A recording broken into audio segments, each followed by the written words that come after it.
안녕하세요. 여러분, 우리가 사는 세상이 사실은 보이지 않는 약속들로 이루어져 있다는 거 아세요? 오늘은 그 중에서도 가장 기본적이면서도 또 가장 중요한 약속에 대해 한번 이야기해 보려고 합니다. 바로 우리 모두가 같은 자를 쓴다는 것. 이게 왜 그렇게 모든 것의 시작점인지 지금부터 파헤쳐 보겠습니다. 자, 한번 상상해 보세요.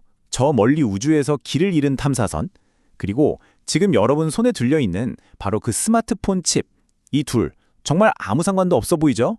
근데 만약 이 둘을 관통하는 아주 놀라운 공통점이 있다면 어떠실 것 같으세요?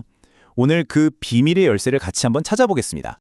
네, 그래서 저희가 첫 번째로 들여다볼 이야기는요. 아주 드라마틱하면서도 정말 어마어마한 대가를 치러야만 했던 한 실패 사례입니다. 아니, 이게 정말 믿기 힘든 이야기인데요.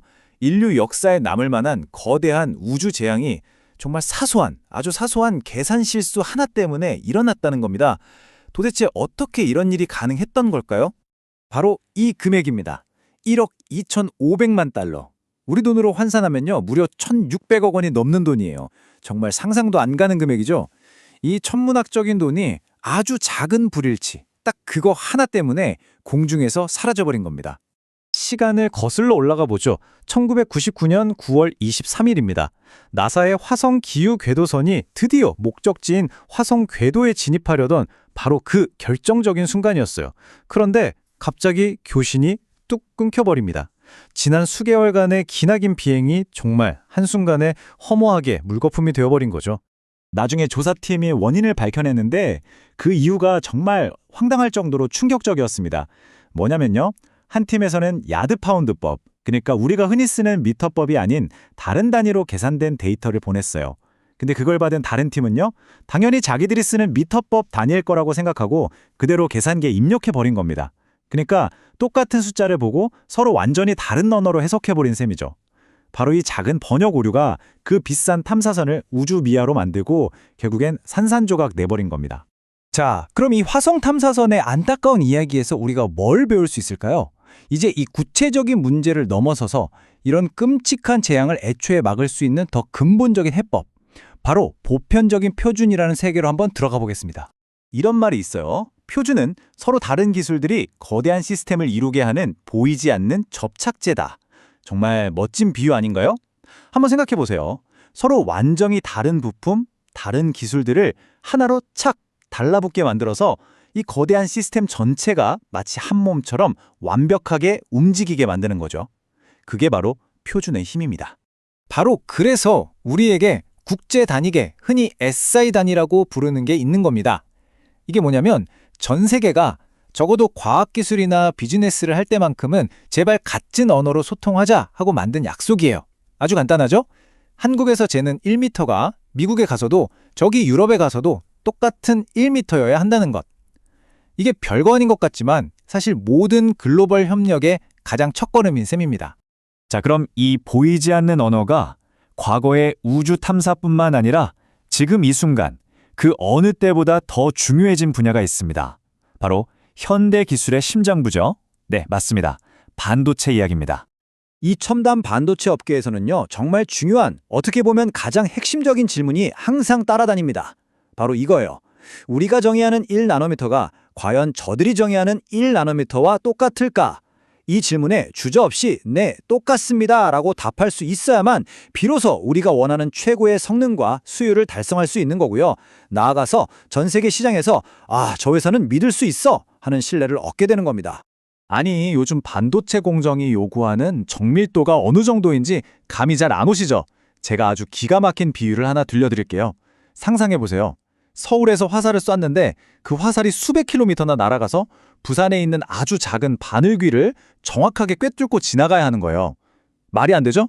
근데 지금 반도체에 들어가는 수십억 개의 트랜지스터 게이트 하나하나가 바로 이 정도의 정밀도를 요구하고 있다는 겁니다. 정말 엄청나죠? 우리가 그냥 반도체 칩 하나라고 부르지만 사실 그 안에는 어마어마한 과정이 숨어 있습니다. 맨 처음에 설계부터 시작해서 어떤 재료를 쓸지, 어떻게 만들고 또 마지막에 제대로 만들어졌는지 검사하는 것까지 이 수천 개의 단계들이 정말 정교한 톱니바퀴처럼 딱딱 맞물려서 돌아가야 하거든요. 근데 만약에 이 톱니바퀴 중에 딱 하나라도 아주 조금이라도 다른 자로 만들어졌다고 생각해 보세요. 어떻게 될까요? 네, 전체 시스템이 그냥 그 자리에서 멈춰버리는 겁니다. 그렇다면 만약에 이 나노미터 단위의 정밀한 약속, 이 소통이 실패하면 과연 어떤 일이 벌어질까요? 그 파장은요, 우리가 생각하는 것 이상으로 엄청납니다. 그 문제는 공장 안팎에서 동시에 터져나옵니다. 공장 안에서는요, 당연히 생산 수율이 들쭉날쭉하고 불량품만 계속 쌓이겠죠. 근데 진짜 심각한 건 공장 밖에서 터지는 문제입니다. 우리가 이거 완벽합니다 하고 자신 있게 내놓은 제품이 정작 물건을 받을 고객사 기준에는 한참 미달하는 거예요. 그럼 어떻게 될까요? 전량 반품, 납품 지연, 최악의 경우엔 거래 자체가 끊길 수도 있죠. 결국 아무리 기술이 좋아도 이 측정에 대한 기본적인 신뢰, 같은 자를 쓴다는 믿음이 무너지면 모든 게 다 무너지는 겁니다. 근데 이게 어디 반도체만의 이야기겠어요? 한번 보세요. 우리가 병원에 가서 검사를 받잖아요. 그때 나오는 정확한 수치가 진단의 신뢰도를 결정하고 또 처방받는 약의 정확한 용량이 우리 치료의 안전을 보장하는 거죠. 과학계도 마찬가지예요. 전 세계 과학자들이 서로의 실험 결과를 믿고 검증하려면 모두가 똑같은 기준으로 측정해야만 가능하겠죠. 또 해외에서 만든 부품이 우리나라에서 조립하는 제품에 오차 하나 없이 딱 들어맞는 것. 이 모든 게 사실은 보이지 않는 표준 덕분에 가능한 일입니다. 결국 우리가 지금까지 한 모든 이야기는 하나의 결론으로 향하고 있습니다. 우리가 계속 말하고 있는 이 표준이라는 건요, 그냥 귀찮은 규칙이나 규제가 아니에요. 오히려 모든 혁신을 가능하게 만드는 가장 단단하고 가장 근본적인 토대라고 할 수 있습니다. 핵심은 바로 이겁니다. 표준의 진짜 목표는요, 단순히 숫자 하나를 정확하게 맞추는 게 아니에요. 그것보다 훨씬 더 큰 그림이죠. 바로 서로 다른 나라, 다른 회사, 심지어 서로 다른 기계들까지도 이 세상을 똑같은 눈으로 바라보고 똑같은 값으로 읽게 만드는 것.